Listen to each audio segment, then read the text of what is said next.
Hey, it's Mazzy. The Beatles, a new Beatles song, the last Beatles song, the final Beatles song. I want to talk about this a little bit now and then, this final Beatles song. I got a plethora of emails and texts this morning from friends, foes, wanting to know my take on this song. And I can't talk about it without talking a little bit about the history, kind of like a memory of a vinyl junkie, memories of a vinyl junkie that I do on this channel frequently, occasionally, sporadically. I can use all those words there. I did hear it today, but I want to go back a little bit because I am that generation. I feel very fortunate, very lucky, and it just, at the time, we really didn't think how special it was, but especially looking back, I mean, we were excited every time a new Beatle single came out, or an album for that matter. But let's just talk about singles first. And going back to obviously the Ed Sullivan Show and buying I think a week prior to that, I Want to Hold Your Hand, the single. I was with my mom and we bought that single. And over the years, buying all the 45s and the Beatle albums, the ones that really stuck out, to me, one of the first singles I remember really liking. Day Tripper had that great riff that, we all know it. And then when the bass and the guitar and it's like a double tracking, a multi, the song. I don't need to explain it to you, but that was so exciting. But I tell you, when I flipped it, double A side, right? Is it? We Can Work It Out was the one that was magic to me. That's magical Beatles with the harmonies. And that's, to me, one of the true Lennon-McCartney collaborations. Yeah, one or the other started it. But, when Paul starts and there's that accordion thingy, organ bit on there. But Paul's voice, Try to Say It My Way. And then when John comes in the middle, Life is Very Short. And there's no time for fussing and fighting, my friend. That just gave me goosebumps as a young lad of 11 years old, probably. And then obviously another major one was Rain and Paperback Writer. I remember after school walking to this record music store and buying that and bringing it home. And Paperback Writer, again, when the drum comes in, that snare, and just that fast McCartney song. But to me, I thought that Rain was this magical, it just hit me inside. And of course, at the very end, the coda where it's backwards. And I just love the drumming on that. And I love the recording technique. And that, to me, that was a time when things really started to get artsy, interesting. I didn't know what artsy was, I guess, but that was very special.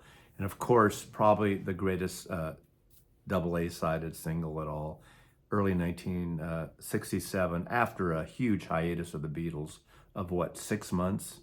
Well, more than 6 months since the record, but 6 months or so after they played in San Francisco, Candlestick Park, was Strawberry Fields and Penny Lane. And I remember the first time I heard Strawberry Fields on the radio before I bought the single. It was late at night. I had a little clock radio above my bed on a table, and I heard Strawberry Fields, and it was the first time I ever thought about dying. Not that I was going to die soon or anything, but it was this feeling of that someday I'm going to die. I'm not going to live forever. So 12 years old, not even 12, 12 years old, I hear that song and I think about death. And it wasn't a scary feeling, but I remember that. So, and then of course all the other singles. But let's talk about this. In 1995, I remember watching the Beatles anthology, 3 nights on ABC, the wonderful documentary that was, I think then it was 7 hours, and it was expanded when it came out on Laserdisc, and then it came out on VHS, and then I guess DVD. It was expanded to 10 hours. And every year, my buddy Coleman and I would come hang out together. Coleman would come over once a year on a Saturday and we'd watch the entire 10 hours from beginning to the end of the day and have food and drinks, and just it was wonderful. Once a year we did that up until he passed. But at the end of that first night on ABC, they were hyping this song, this new song, and of course it came on at the very end after a pause, and it was the video directed by the commercial director Joe Pitka, who was one of the more popular and famous advertising commercial directors at the time, and he directed that, and I just loved that.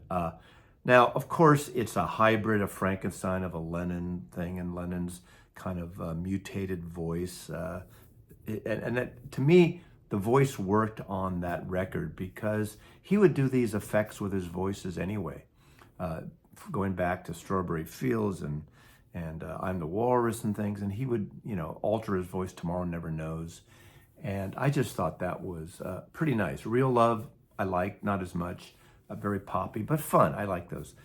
Cut to where we are today, Now and Then, and of course with the advantage of technology of Peter Jackson's Mal software, where they could isolate Lennon's voice, take it out of the piano, because there were some problems back then. So I hear it today. Where we are right now, I've heard it about 8 times.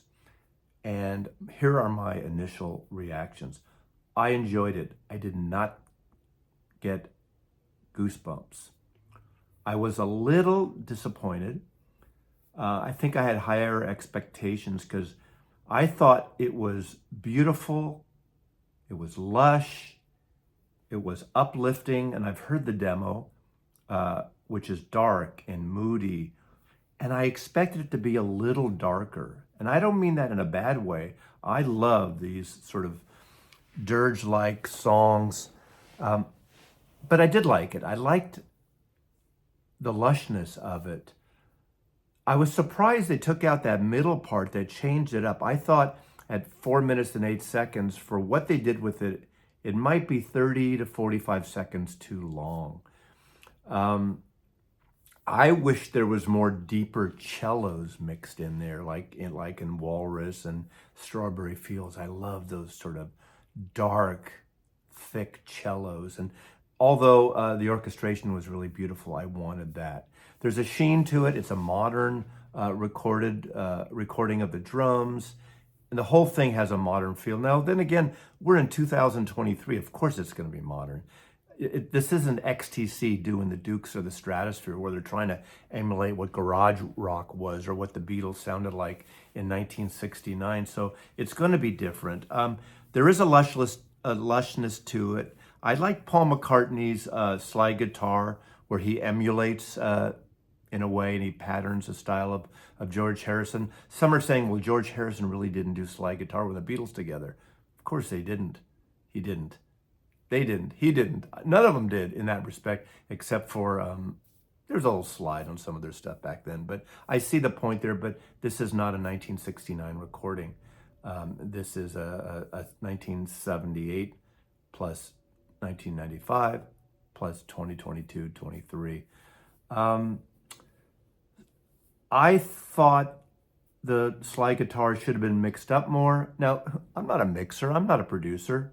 I'm not an engineer. Who am I to say? But these are just my opinions. I wanted that to be bolder. I wanted the record to be a little more angsty. But I guess in the times where we are right now, I think it's just a really uplifting song. And it's sort of positive, and there's a kumbaya-esque feel to it. And I don't mean to disparage, and there's nothing wrong with uplifting music, obviously. Not everything has to be doom and gloom like the rest of the world today. But I wanted a little more something, a little more change up in the middle. Now and then, now and then, now and then, now and then. Not one of Lennon's most clever, interesting lyrics. Nothing like, words are flowing out like endless rain into a paper cup. I slither widely as they slip away across the universe. Now that's a lyric, right? But I think they did a good job with it. I'm amazed in the technology. I'm happy it happened, definitely. I hate to rate something this soon, and we'll see. How it lives, how it lasts. But I just wanted to throw put my 2 cents out because so many people have asked me. Now and then, I guess at this point, I give it about a 8 out of 10, 7.5 to 8 out of 10. But I tell you, after I heard it multiple times, I've enjoyed it more. And there's some of it when John Lennon changes. He gets down a little. What is he? I forgot the part, but he not just going now and then, now and then. He changes it. I wanted more of that. I wanted a bridge. There's no bridge in the song. I wanted the quote, the middle eight that the Beatles always do. There's none of that in there. Like Paul added in "Free as a Bird" that whatever happens to you. I just love that, and I like they did it more effects than that. The drums and the background thing and the ukulele and the little vocal thing at the end. I know maybe that's gimmicky, but that reminded me of that 1967 John Lennon period. So maybe that's what they were going for then with Jeff Lynne back then. But that's my take on it. I enjoy it. I wasn't blown away, but I enjoy it, and maybe in another time I'll revisit it more as I hear it more. That's it. What else can I say? Mazzy loves you. I love the Beatles too. How cool is that, right?